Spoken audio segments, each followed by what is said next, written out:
സി.എം. രവീന്ദ്രനെ പോലും ഇഡിക്ക് ചോദ്യം ചെയ്യാൻ സാധിക്കാത്തത് അന്തർധാരയുടെ സജീവമായ തെളിവെന്ന് കെ മുരളീധരൻ. സ്വപ്നയിലും ശിവശങ്കറിലും ചുറ്റിക്കറങ്ങുകയാണ് ഇഡി. ഭരണപക്ഷം വീരവാദം മുഴക്കാനായി സഭയെ ഉപയോഗിക്കുന്നുവെന്നും മുരളീധരൻ വിമർശിച്ചു.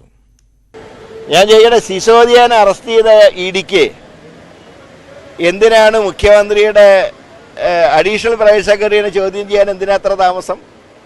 ഈ പറഞ്ഞ ഗോവിന്ദൻ മാഷ് പറഞ്ഞ ശരിയാണ്, ഇവർ തമ്മിലുള്ള അന്തർധാരയുണ്ട്. രവീന്ദ്രനെ തന്നെ ഇനി ചോദ്യം ചെയ്യുമെന്നുള്ള കണ്ടു തന്നെ അറിയണം. ശിവശങ്കർ സ്വപ്നയിൽ കടന്ന് വട്ടം കറങ്ങി അതിന്റെ അതുക്കും മേലെയുള്ള ആളെ കുറിച്ചൊന്നും മിണ്ടുന്നില്ല. സാങ്കേതിക സർവകലാശാല താൽക്കാലിക വൈസ് ചാൻസലർ സിസ തോമസിനെതിരെ സർക്കാരിന്റെ പുതിയ നീക്കം. സാങ്കേതിക വിദ്യാഭ്യാസ ജോയിന്റ് ഡയറക്ടർ സ്ഥാനത്തു നിന്നും സിസ തോമസിനെ നീക്കം ചെയ്തു. KTU മുൻ VC ഡോക്ടർ MS രാജശ്രീയെയാണ് പകരം നിയമിച്ചിരിക്കുന്നത്. ഇതോടെ സിസയ്ക്ക് തസ്തിക ഇല്ലാത്ത അവസ്ഥയെ. ജോയിന്റ് ഡയറക്ടർ സ്ഥാനത്തിരിക്കെ അധിക ചുമതലയായാണ് സിസ തോമസിന് KTU VC സ്ഥാനം ഗവർണർ നൽകിയത്. ഈ നിയമനവുമായി ബന്ധപ്പെട്ട് സർക്കാരും ഗവർണറും തമ്മിൽ തർക്കം നിലനിൽക്കുന്നതിനിടെയാണ് പുതിയ തീരുമാനം. ജോലിയിൽ തിരികെ പ്രവേശിക്കാനുള്ള രാജശ്രീയുടെ അഭ്യർത്ഥന പ്രകാരമാണ് നിയമനമെന്ന് സർക്കാർ ഉത്തരവിൽ പറയുന്നു. സിസ തോമസിന്റെ നിയമനം സംബന്ധിച്ച തീരുമാനം പിന്നീട് പുറപ്പെടുവിക്കുമെന്നും ഉത്തരവിലുണ്ട്. വിവാദങ്ങൾക്കിടെ കാസർഗോഡ് ഗവൺമെന്റ് കോളേജ് മുൻ പ്രിൻസിപ്പൽ M. രമ ദീർഘകാല അവധിയിൽ പ്രവേശിച്ചു. മാർച്ച് 31 വരെയാണ് അവധി. ആരോഗ്യ പ്രശ്നം ചൂണ്ടിക്കാട്ടിയാണ് അവധിയെന്നാണ് വിശദീകരണം. ഉപരോധത്തിനിടെ SFI പ്രവർത്തകർ ആക്രമിച്ചെന്നും ശാരീരിക പ്രശ്നങ്ങളുണ്ടെന്നും ചൂണ്ടിക്കാട്ടിയാണ് മുൻ പ്രിൻസിപ്പൽ ഇൻചാർജ് രമ അവധിക്ക് അപേക്ഷ നൽകിയിരിക്കുന്നത്. ചികിത്സ ആവശ്യമായതിനാൽ മാർച്ച് 31 വരെ കോളേജിൽ ഹാജരാകാനാകില്ലെന്നും അപേക്ഷയിൽ പറയുന്നു. ഒപ്പം വിവാദങ്ങൾ കാരണം അധ്യയനം മുടങ്ങുന്നത് ഒഴിവാക്കുകയും അവധിയുടെ കാരണമായി ചൂണ്ടിക്കാട്ടുന്നു. അതേസമയം അധ്യാപികയെ പുറത്താക്കണമെന്നാവശ്യപ്പെട്ട് SFIയുടെ നേതൃത്വത്തിൽ കോളേജിൽ സമരം തുടരുകയാണ്. കുടിവെള്ള പ്രശ്നത്തിന് പരിഹാരം ആവശ്യപ്പെട്ട് സമരം ചെയ്ത SFI പ്രവർത്തകരെ മുറിയിൽ പൂട്ടിയിട്ടെന്ന പരാതിയിൽ രമയെ പ്രിൻസിപ്പൽ പദവിയിൽ നിന്ന് നീക്കിയിരുന്നു. ഉന്നയിച്ച ആരോപണങ്ങളിൽ രമ മാപ്പ് പറഞ്ഞെങ്കിലും അധ്യാപികയുടെ നിലപാട് അംഗീകരിക്കാൻ കഴിയില്ലെന്ന് PTA പറയുന്നു. News 18 Kasaragod. Kasaragod government college മുൻ പ്രിൻസിപ്പലിനെതിരെ ഗുരുതര ആരോപണവുമായി വിദ്യാർത്ഥിനി. അഡ്മിഷൻ നിഷേധിച്ച മുൻ പ്രിൻസിപ്പൽ മാതാപിതാക്കളെ അധിക്ഷേപിക്കും വിധം സംസാരിച്ചുവെന്നാണ് അഖിലയുടെ ആരോപണം. അധ്യാപികയെ മാറ്റണമെന്നാവശ്യപ്പെട്ട് അനിശ്ചിതകാല സമരവുമായി SFIയും രംഗത്തുണ്ട്. കുടിവെള്ള പ്രശ്നത്തിന് പരിഹാരം തേടിയെത്തിയ വിദ്യാർത്ഥികളെ പൂട്ടിയിട്ടതിനെ തുടർന്നുണ്ടായ വിവാദങ്ങൾ കെട്ടടങ്ങും മുൻപ് മുൻ പ്രിൻസിപ്പൽ ഇൻചാർജ് ഡോക്ടർ M. രമയ്ക്കെതിരെ ഗുരുതര ആരോപണവുമായി അഖില എന്ന വിദ്യാർത്ഥിനി രംഗത്തെത്തി. രക്ഷിതാക്കളെ കൊണ്ടുവരാത്തതിന്റെ പേരിൽ തനിക്ക് PG പ്രവേശനം നിഷേധിച്ചുവെന്നാണ് പരാതി. മാതാപിതാക്കളെ അധിക്ഷേപിക്കും വിധം സംസാരിച്ചുവെന്നും സംസ്കാരമില്ലാത്ത അച്ഛന്റെയും അമ്മയുടെയും മകളായി ജനിച്ചതിൽ സഹതപിക്കുന്നതായി മുൻ പ്രിൻസിപ്പൽ പറഞ്ഞുവെന്നും അഖില. ടി സി ഇരുന്ന് പറയുമ്പോൾ മാഡം പറഞ്ഞു, എനിക്ക് നിന്നോടൊരു കാര്യം പറയാനുണ്ട്. ഇത്ര സംസ്കാരമില്ലാത്ത അച്ഛൻ്റെയും അമ്മയുടെയും മോളായിട്ട് ജനിച്ചല്ലോ നീ, എനിക്കതിൽ നിന്നോട് സഹതാപം തോന്നുന്നു. ഇനി ഈ അച്ഛൻ്റെ അമ്മയുടെ സ്വഭാവം ഒന്നും കണ്ട് പഠിച്ചല്ല നീ എന്ന് പറഞ്ഞിട്ട് എനിക്ക് കുറേ ഉപദേശം എന്നുള്ള രീതിയിൽ എന്നോട് കുറേ സംസാരിച്ചു മാഡം. എന്നിട്ട് ഒരിക്കലും ഒരു മകളോട് പറഞ്ഞുകൂടാത്ത രീതിയിലാണ് മാഡം എന്നോട് സംസാരിച്ചതെന്ന്. ഒരിക്കലും മാഡം അങ്ങനെ പറയുമെന്ന് വിചാരിച്ചിട്ടുമില്ല. എന്നിട്ട് അന്ന് TC തന്നു, ഞങ്ങൾ വന്നു. ഒരുപാട് പരാതിയൊക്കെ കൊടുത്തിന് എല്ലായിടത്തും, ഉന്നത വിദ്യാഭ്യാസ മന്ത്രിക്കും കളക്ടർക്കും എല്ലാവർക്കും പരാതി കൊടുത്തതാണ്. പക്ഷേ ഇവിടുന്നും കളക്ടർ അടുത്തുനിന്നല്ലാതെ വേറെ എവിടുന്നും ഒരു റിപ്ലൈ ലെറ്ററോ ഒന്നും വന്നിട്ടില്ല ഇതുവരെ. ആരോപണം ഡോക്ടർ M. രമ നിഷേധിച്ചു. വിദ്യാർത്ഥിനിക്ക് അഡ്മിഷൻ അനുവദിച്ചതായും സംഭവത്തിന്റെ CCTV ഉൾപ്പെടെയുള്ള രേഖകൾ തന്റെ കൈവശമുണ്ടെന്നും ഡോക്ടർ M. രമ. നിലവിൽ തലശ്ശേരി ബ്രണ്ണൻ കോളേജിലാണ് അഖില പഠിക്കുന്നത്. അതേസമയം ABVPയും KSUവും മുൻ പ്രിൻസിപ്പാലിനെ പിന്തുണച്ച് രംഗത്ത് വന്നു. ക്യാമ്പസിലെ ലഹരി ഇടപാടുമായി ബന്ധപ്പെട്ട് ഉയർന്നു വന്ന ആരോപണങ്ങളിൽ സമഗ്ര അന്വേഷണം നടത്തണമെന്നാണ് KSU ആവശ്യപ്പെടുന്നത്. അധ്യാപികയെ പുറത്താക്കണമെന്നാവശ്യപ്പെട്ട് SFI അനിശ്ചിതകാല സമരവും ആരംഭിച്ചിട്ടുണ്ട്. കോളേജിൽ പ്രശ്നങ്ങൾ പരിഹരിക്കുന്നതിന് ജനറൽ ബോഡി യോഗം വെള്ളിയാഴ്ച ചേരും. ന്യൂസ് 18 കാസർഗോഡ്. കോന്നിക്ക് ശേഷം നെടുങ്കണ്ടത്ത് കണ്ടു റവന്യൂ ഓഫീസുകളിൽ ആളില്ലാ കസേരകൾ. കാണാം ഇടവേളയ്ക്ക് ശേഷം.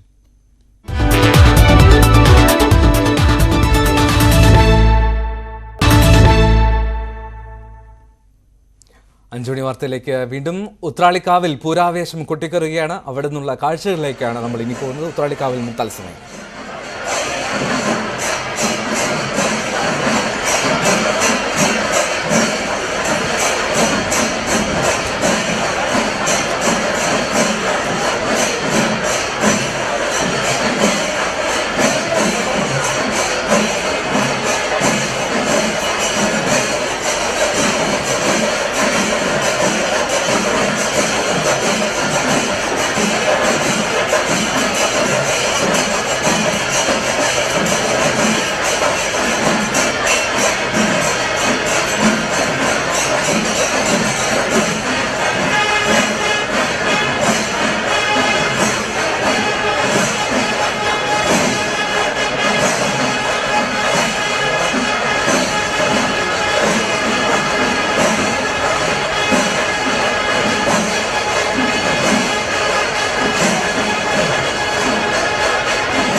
കൂടുതൽ വാർത്തകളിലേക്ക് എത്താം ഒരു ഇടവേളയ്ക്ക് ശേഷം.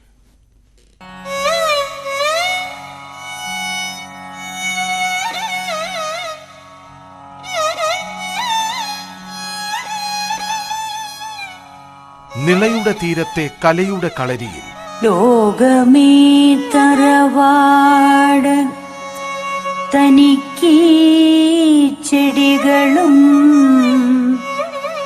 പുൽകളും മഹാകവി വള്ളത്തോളിന്റെ ഹൃദയഭൂമികയിൽ കൂടിത്തൽ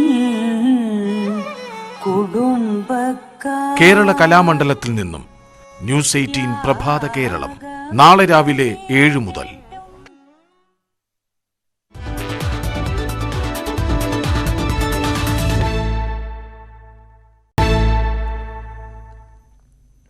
വീണ്ടും 5 മണി വാർത്തയിലേക്ക്. വീണ്ടും CBIക്കെതിരെ ഡൽഹി ഉപമുഖ്യമന്ത്രി മനീഷ് സിസോദിയ നൽകിയ ഹർജി സുപ്രീം കോടതി തള്ളി.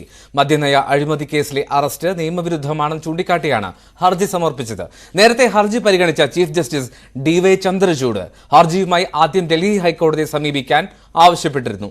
എന്നാൽ എല്ലാ നിയമങ്ങളും കാറ്റിൽ പറത്തിയാണ് അറസ്റ്റെന്ന് സുപ്രീം കോടതിയുടെ മുൻകാല വിധി ഉദ്ധരിച്ച് സിസോദിയയ്ക്ക് വേണ്ടി ഹാജരായ മുതിർന്ന അഭിഭാഷകൻ അഭിഷേക് മനു സിംഗ്വി കോടതി അറിയിച്ചു. എന്നാൽ ജാമ്യത്തിന് വേറെ വഴി തേടാൻ കോടതി ആവർത്തിക്കുകയായിരുന്നു.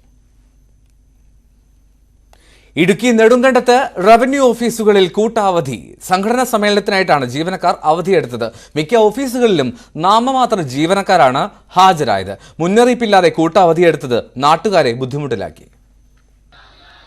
നെടുങ്കണ്ടത്ത് നടക്കുന്ന ജോയിന്റ് കൗൺസിൽ മേഖലാ സമ്മേളനത്തിനായാണ് ജീവനക്കാർ കൂട്ടാവധിയെടുത്തത്.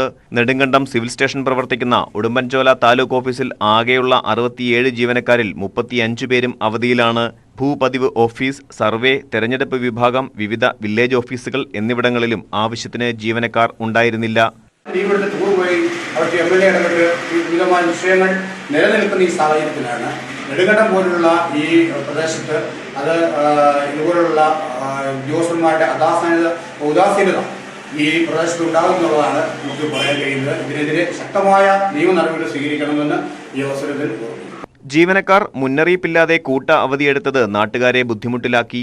വിദൂര മേഖലയിൽ നിന്ന് വിവിധ ആവശ്യങ്ങൾക്കായി താലൂക്ക് ഓഫീസിൽ എത്തിയവർ സേവനം ലഭ്യമാകാതെ തിരികെ മടങ്ങി. ന്യൂസ് 18 നെടുങ്കണ്ടം. കൊച്ചിക്കാർക്ക് ഇരട്ടി ദുരിതമായി. നഗരമധ്യത്തിൽ ജലവിതരണ പൈപ്പ് പൊട്ടി. ആലുവയിൽ നിന്ന് തമ്മനത്തേക്ക് കുടിവെള്ളം എത്തിക്കുന്ന പൈപ്പ് പൊട്ടിയതോടെ കൊച്ചി കോർപ്പറേഷനിലെ 25ലധികം വാർഡുകളിൽ ജലവിതരണം തടസ്സപ്പെട്ടു. അറ്റകുറ്റപ്പണി ആരംഭിച്ചുവെങ്കിലും ജലവിതരണം സാധാരണ നിലയിലേക്ക് എത്താൻ 2 ദിവസമെങ്കിലും വേണ്ടിവരും.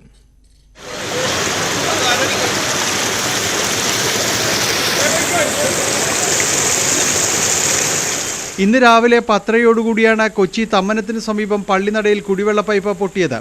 50 വർഷത്തോളം പഴക്കമുള്ള പൈപ്പാണിത്. കുത്തിയൊലിച്ച് പുറത്തേക്കൊഴുകിയ വെള്ളത്തിൽ റോഡ് തകർന്നു. അടിയിലെ മണ്ണ് കുത്തിയൊലിച്ചു പോയതോടെ വലിയ ഗർത്തവും രൂപപ്പെട്ടു. സമീപത്തെ കടകളിലും വെള്ളം കയറി. പുള്ളി തുറക്കുന്നതിന് മുമ്പാണ് സംഭവിച്ചത്. 10 മണി. പുള്ളി സാധാരണ 10-10:30 നമ്മൾ തുറക്കുന്നത്. അപ്പോൾ പൊട്ടി അപ്പം തന്നെ പറഞ്ഞേരം കൊണ്ട് തന്നെ ഇവിടെ മുങ്ങിയാകെ വെള്ളത്തിന്റെ പ്രളയമായിരുന്നു. വേറെ ആളുണ്ടെങ്കിൽ തന്നെ ഒന്നും ചെയ്യാൻ പറ്റാത്ത അവസ്ഥയിലാണ്. ഈ ആയിരിക്കുന്ന അരി കംപ്ലീറ്റ് വെള്ളം കയറി പോയതാണ്. ആലുവയിൽ നിന്ന് വെള്ളമെത്തിക്കുന്ന മെയിൻ ലൈനിൽ നിന്നുള്ള വിതരണ പൈപ്പ് പൊട്ടിയതോടെ കൊച്ചി നഗരസഭയിലെ പല മേഖലയിലും കുടിവെള്ള വിതരണം തടസ്സപ്പെട്ടു. പഴയതൊരു 50 കൊല്ലം പഴക്കമുള്ള പണ്ടത്തെ പൈപ്പാണ് ഇപ്പോഴും കിടക്കുന്നത്. ആ പൈപ്പ് നമുക്കറിയാം ഇന്നൊരു ബൂസ്റ്റർ ഡേ ആണ്. എല്ലാ ആഴ്ചയിലും ഒരു ബൂസ്റ്റർ ഡേ സെപ്പറേറ്റ് ആയിട്ടുള്ള ദിവസമാണ് പ്രഷർ കൂട്ടാൻ വേണ്ടിയിട്ട്. പക്ഷേ പലപ്പോഴും ചെയ്യുന്നുണ്ടെങ്കിലും പക്ഷേ ഇന്നത്തെ ദിവസത്തിന്റെ പ്രത്യേകത ബൂസ്റ്റർ ഡേയിൽ ചെയ്തപ്പോൾ പഴയ കാല പൈപ്പായതുകൊണ്ടായിരിക്കാം പെട്ടെന്ന് പൊട്ടിത്തെറിച്ചിട്ടുള്ളത്. പണി തുടങ്ങിയെങ്കിലും കുറഞ്ഞത് 2 ദിവസമെങ്കിലും എടുത്തു മാത്രമേ പൈപ്പ് നന്നാക്കി ജലവിതരണം പുനഃസ്ഥാപിക്കാനാവുകയുള്ളൂവെന്ന് ജല അതോറിറ്റി അറിയിച്ചു. ഇതൊരു 20-25 കോർപ്പറേഷൻ ഡിവിഷനുകൾ ബാധിക്കാനുള്ള സാധ്യതയുണ്ട്. നമ്മൾ ആലുവയിൽ നിന്ന് മെയിൻ പമ്പിംഗ് നിർത്തിയിട്ടില്ല. ഈ ബ്രാഞ്ചിലേക്കുള്ള പമ്പിംഗ് മാത്രം നിലവിൽ നമ്മൾ സ്റ്റോപ്പ് ചെയ്തിട്ടുള്ളൂ.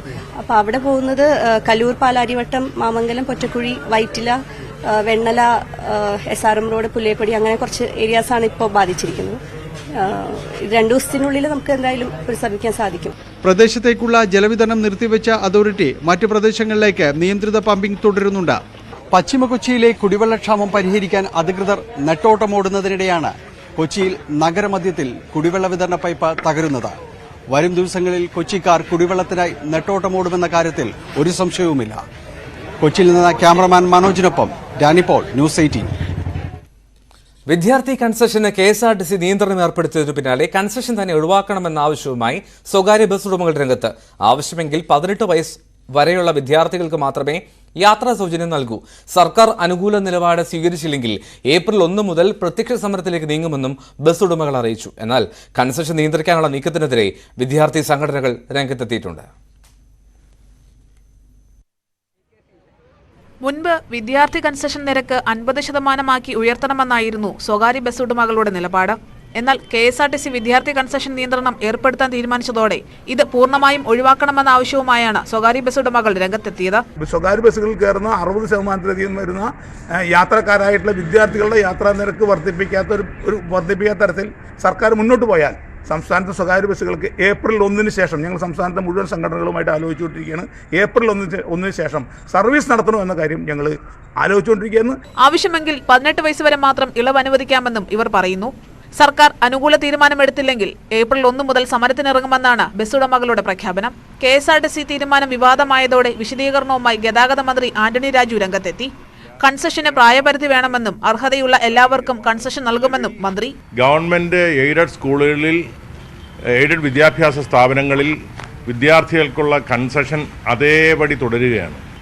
അൺഎയ്ഡഡ് സ്വാശ്രയ സ്ഥാപനങ്ങളിൽ പഠിക്കുന്ന വിദ്യാർത്ഥികളെ സംബന്ധിച്ചിടത്തോളം അവർക്ക് നിലവിലുള്ള നിർദ്ദേശം അനുസരിച്ച് 65% കൺസെഷൻ ഉണ്ടാവും. ഇപ്പോൾ 25 വയസ്സ് വരെയാണ് സാധാരണഗതിയിൽ PGക്ക് പഠിക്കുന്ന വിദ്യാർത്ഥികൾ പോലും പഠിക്കുന്നത്. ഈ ഒരു നിർദ്ദേശം അങ്ങനെ വലിയ വിദ്യാർത്ഥികൾക്ക് ആശങ്ക ഉണ്ടാകേണ്ട യാതൊരു കാര്യമില്ല. എന്നാൽ കൺസെഷൻ നിയന്ത്രിക്കാനുള്ള നീക്കത്തിനെതിരെ വിദ്യാർത്ഥി സംഘടനകൾ രംഗത്തെത്തി. വിദ്യാർത്ഥി കൺസെഷൻ അട്ടിമറിക്കാനുള്ള നീക്കത്തെ പ്രതിരോധിക്കുമെന്ന് KSU അറിയിച്ചു. തീരുമാനം പ്രതിഷേധാർഹമാണെന്ന് AISFും പരസ്യമാക്കി. ഇനി മുതൽ 25 വയസ്സ് വരെയുള്ളവർക്ക് മാത്രമേ വിദ്യാർത്ഥി കൺസെഷൻ ലഭിക്കൂ എന്നാണ് KSRTC വ്യക്തമാക്കുന്നത്. സ്വകാര്യ സ്കൂൾ വിദ്യാർത്ഥികൾക്ക് 30% ഇളവ് ലഭിക്കും. സ്വകാര്യ സ്കൂളിലെയും കോളേജിലെയും BPL വിദ്യാർത്ഥികൾക്ക് ആനുകൂല്യം തുടരും. മാതാപിതാക്കൾ ആദായ നികുതി പരിധിയിലാണെങ്കിൽ കോളേജ് വിദ്യാർത്ഥികൾക്ക് ഇളവില്ലെന്നും KSRTC പ്രഖ്യാപിച്ചതോടെയാണ് തീരുമാനം വിവാദമായത്. ന്യൂസ് 18 പാലക്കാട്. KSRTC ജീവനക്കാർക്ക് ഗഡുക്കളായി ശമ്പളം നൽകാനുള്ള തീരുമാനത്തിനെതിരെ CATU സമരത്തിൽ ചീഫ് ഓഫീസിന് മുന്നിൽ ധർണ തുടങ്ങി. തിരുവനന്തപുരം മുതൽ കാസർഗോഡ് വരെയുള്ള ജീവനക്കാർ സമരത്തിൽ പങ്കെടുക്കുമെന്ന് CATU നേതാക്കൾ വ്യക്തമാക്കി.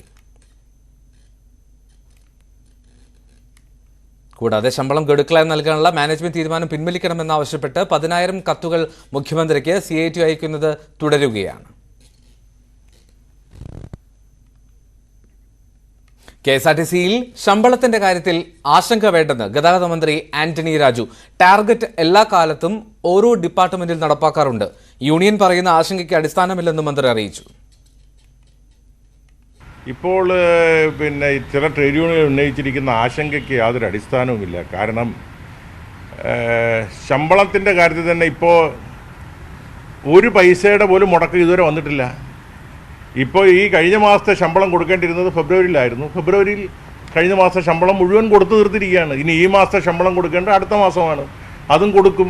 ശമ്പളത്തിൻ്റെ കാര്യത്തിൽ ജീവനക്കാർക്ക് ആശങ്കയുടെ അടിസ്ഥാനമില്ല. പിന്നെ ടാർഗറ്റ് നിശ്ചയിക്കുന്ന എല്ലാ കാലഘട്ടങ്ങളിലും KSRTC മാനേജ്മെൻറ്റ് ഓരോ ഡിപ്പോയ്ക്കും ഓരോ ടാർഗറ്റ് നിശ്ചയിക്കാറുണ്ട്. ആ ടാർഗറ്റ് നിശ്ചയിക്കുമ്പോൾ യൂണിയനുകളുമായി ചർച്ച നടത്താറുണ്ട്. അങ്ങനെയുള്ള ചർച്ചയുടെ അടിസ്ഥാനത്തിൽ മാത്രമേ, തീരുമാനത്തിൻ്റെ അടിസ്ഥാനത്തിൽ മാത്രമേ ടാർഗറ്റുമായി ശമ്പളത്തെ ബന്ധപ്പെടുത്തുന്ന കാര്യത്തിൽ തീരുമാനം ഉണ്ടാവുകയുള്ളൂ. അല്ലാതെ ടാർഗറ്റ് തികയ്ക്കുന്നവർക്ക് മാത്രം ശമ്പളം എന്നുള്ള തീരുമാനം എടുത്തിട്ടില്ല. അങ്ങനെ ഒരു നിർദ്ദേശം മാനേജ്മെൻറ്റ് യൂണിയനുകളുമായി ചർച്ച ചെയ്തു എന്നുള്ളതല്ലാതെ അതൊരു തീരുമാനമല്ലല്ലോ അത്. എറണാകുളം പറവൂരിൽ 2 സ്ത്രീകളെ മരിച്ച നിലയിൽ കണ്ടെത്തി. കോണ്ടോട്ടിൽ സ്വദേശി സരോജിനി, മരുമകൾ അംബിക എന്നിവരെയാണ് മരിച്ച നിലയിൽ കണ്ടത്. അംബിക സരോജിനിയെ കഴുത്തു ഞെരിച്ച് കൊന്ന ശേഷം ആത്മഹത്യ ചെയ്യുകയായിരുന്നെന്ന് പോലീസ് പറഞ്ഞു. അംബികയുടെ ആത്മഹത്യാക്കുറിപ്പ് കണ്ടെത്തിയിട്ടുണ്ട്. കുടുംബ പ്രശ്നങ്ങളാണ് മരണത്തിലേക്ക് നയിച്ചതെന്നും പോലീസ് അറിയിച്ചു. സരോജിനിയും അംബികയും മാത്രമാണ് ഈ വീട്ടിൽ താമസിച്ചിരുന്നത്. സതീശൻ 4 വർഷം മുമ്പും സതീശിന്റെ മകൻ സബിൻ 5 വർഷം മുമ്പും മരിച്ചിരുന്നു. കോട്ടക്കലിൽ കിണറിൽ മണ്ണിടിഞ്ഞു വീണ് ഒരാൾ മരിച്ചു. കോട്ടക്കൽ സ്വദേശി അലി അക്ബറാണ് മരിച്ചത്. അലിക്ക് പുറമെ അഹമ്മദ് എന്ന മറ്റൊരു തൊഴിലാളിയും മണ്ണിനടിയിൽ കുടുങ്ങിയിരുന്നു. അഹമ്മദിനെ 3.5 മണിക്കൂർ നീണ്ട പരിശ്രമത്തിനൊടുവിൽ രക്ഷപ്പെടുത്തി. കിണറിന്റെ അടിവശം കല്ലുപയോഗിച്ച് കെട്ടുന്നതിനിടെ മണ്ണിടിഞ്ഞു വീഴുകയായിരുന്നു.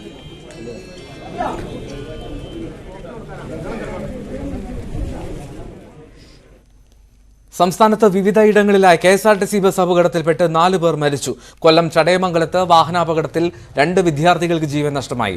പുന്നലൂർ സ്വദേശികളായ അഭിജിത്ത്, ശിഖ എന്നിവരാണ് മരിച്ചത്. ഇവർ സഞ്ചരിച്ച ബൈക്കിനെ KSRTC ബസ് ഓവർടേക്ക് ചെയ്യുമ്പോഴായിരുന്നു അപകടം സംഭവിച്ചത്.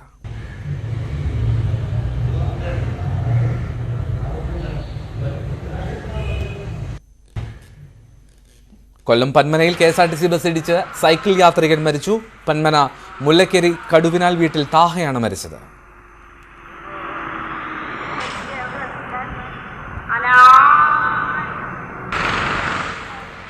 കാസർഗോഡ് KSRTC ബസ്സിനടിയിൽപ്പെട്ട് സ്കൂട്ടർ യാത്രക്കാരന് ദാരുണാന്ത്യം സംഭവിച്ചു. മൊഗ്രാൽ പുത്തൂർ കടവത്ത് മുഗറിലെ ഫാസിൽ തബ്ഷീറാണ് മരിച്ചത്.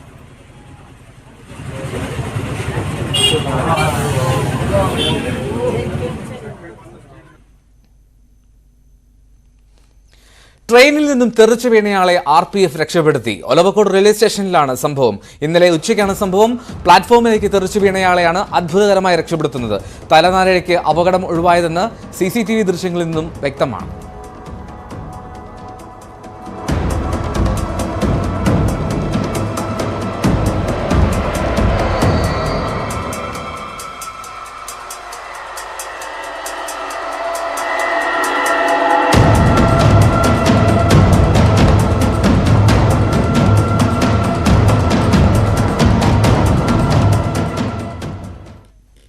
ഇനിയുമുണ്ട് വാർത്തകൾ. ഇടവേളയ്ക്ക് ശേഷം 5 മണി വാർത്തയിലേക്ക് വീണ്ടും. സംസ്ഥാനത്ത് ധനസ്ഥിതി പ്രതിസന്ധിയിൽ തുടരുന്നതിനിടെ കിഫ്ബിയുടെ 45ാം ബോർഡ് യോഗത്തിൽ 5681 കോടി രൂപയുടെ പദ്ധതികൾക്ക് അനുമതി. 64 പദ്ധതികൾക്കാണ് മുഖ്യമന്ത്രിയുടെ അധ്യക്ഷതയിൽ ചേർന്ന യോഗം ധനാനുമതി നൽകിയത്. അതേസമയം കേന്ദ്ര സർക്കാരിന്റെ കേരളത്തോടുള്ള സമീപനത്തിൽ മാറ്റം വരുമെന്നാണ് പ്രതീക്ഷയെന്ന് ധനമന്ത്രി KN ബാലഗോപാൽ പറഞ്ഞു. റോഡ് വികസന പദ്ധതികൾക്ക് 3414.16 കോടി രൂപ, ആരോഗ്യവകുപ്പിലെ 8 പദ്ധതികൾക്ക് 605.49 കോടി രൂപ, ചിലവന്നൂർ ബണ്ട് റോഡ് പാലത്തിന് 32.17 കോടി രൂപ, എളംകുളം സിവറേജ് പ്ലാന്റിന് 341.97 കോടി രൂപ, ഉന്നത വിദ്യാഭ്യാസ വകുപ്പിന് 600.48 കോടി രൂപ, തൃശൂർ മെഡിക്കൽ കോളേജ് വനിതാ ശിശു ബ്ലോക്ക് നിർമ്മാണത്തിന് 279.19 കോടി രൂപ, വ്യവസായ വകുപ്പിന് കീഴിൽ വിവിധ പദ്ധതികൾക്ക് 1429.23 കോടി രൂപ, പൊതുമരാമത്ത് വകുപ്പിന് കീഴിലുള്ള 56 പദ്ധതികൾക്ക് 2052.34 കോടി രൂപ തുടങ്ങിയവയാണ് മുഖ്യമന്ത്രിയുടെ അധ്യക്ഷതയിൽ ചേർന്ന കിഫ്ബി യോഗത്തിൽ അംഗീകാരം ലഭിച്ച പദ്ധതികൾ. അനുസരിച്ചിട്ട് കിഫ്ബിയുടെ കൈവശം ഏകദേശം 7000 കോടിയോളം രൂപ കയ്യിലുണ്ട്. കയ്യിൽ എന്ന് പറഞ്ഞാൽ അക്കൗണ്ടുകളിലായിട്ട് ഈ കാര്യങ്ങൾക്കായിട്ട് ഉപയോഗിക്കാനുണ്ട്. നിലവിലുള്ള അസറ്റ് ലയബിലിറ്റി മാനേജ്മെന്റിന്റെ ഒരു സ്കീമുണ്ട്. അതിന്റെ ഒരു സിസ്റ്റം അനുസരിച്ചിട്ടാണ് AI ഉപയോഗിച്ചടക്കം പ്രവർത്തിക്കുന്ന ഒരു മാനേജ്മെന്റ് സിസ്റ്റം അനുസരിച്ചിട്ടാണ് ഇതിന്റെ സ്പെൻഡിങ്ങും മറ്റും കണക്കാക്കുന്നത്. അതനുസരിച്ച് ഈ വർഷവും കുറേയേറെ ഫണ്ട് അടുത്ത ഒരു വർഷത്തേക്ക് ഏറ്റെടുക്കേണ്ടി വരുന്നുണ്ട്. അത് സംബന്ധിച്ചും പൊതുവായ ബഡ്ജറ്റ്, പൊതുവായ സ്കീം ഇന്നത്തെ യോഗത്തിൽ അംഗീകരിച്ചിട്ടുണ്ട്. കിഫ്ബി അംഗീകാരം നൽകിയ പദ്ധതികൾക്കായി ഇതിനോടകം ചെലവഴിച്ചത് 23,095.47 കോടി രൂപയാണ്. പൂർത്തിയാക്കിയതാകട്ടെ 12,089.29 കോടി രൂപയുടെ പദ്ധതികളും. GST നികുതി വരുമാനത്തിലെ കേരളത്തിന്റെ വിഹിതം വർദ്ധിപ്പിക്കണമെന്നാവശ്യപ്പെട്ട് പ്രധാനമന്ത്രിക്ക് അയച്ച കത്തിൽ അനുഭാവപൂർണമായ മറുപടി ലഭിക്കുമെന്ന പ്രതീക്ഷയിലാണ് സംസ്ഥാനമെന്നും ധനമന്ത്രി KN ബാലഗോപാൽ അഭിപ്രായപ്പെട്ടു. News 18 Thiruvananthapuram. India Cuba trade കമ്മീഷണറായി നിയമിതനായ അഡ്വക്കേറ്റ് KG അനിൽകുമാറിനെ ഇരിങ്ങാലക്കുട പൗരാവലിയുടെ നേതൃത്വത്തിൽ ആദരിച്ചു. പൊതുസമ്മേളനം ഉന്നത വിദ്യാഭ്യാസ വകുപ്പ് മന്ത്രി R. ബിന്ദു ഉദ്ഘാടനം ചെയ്തു. നഗരസഭാ ചെയർപേഴ്സണും സംഘാടക സമിതി ചെയർമാനുമായ സോണിയ ഗിരി അധ്യക്ഷത വഹിച്ചു. MLA-മാരായ P. Balachandran, advocate VR. Sunilkumar, ET Tyson master, ജില്ലാ പഞ്ചായത്ത് വൈസ് പ്രസിഡന്റ് ലതാ ചന്ദ്രൻ, മുൻ MP സാവിത്രി ലക്ഷ്മൺ, സംഘാടക സമിതി രക്ഷാധികാരി MP ജാക്സൺ, നഗരസഭാ വൈസ് ചെയർമാൻ TV ചാർലി തുടങ്ങിയവർ സംസാരിച്ചു.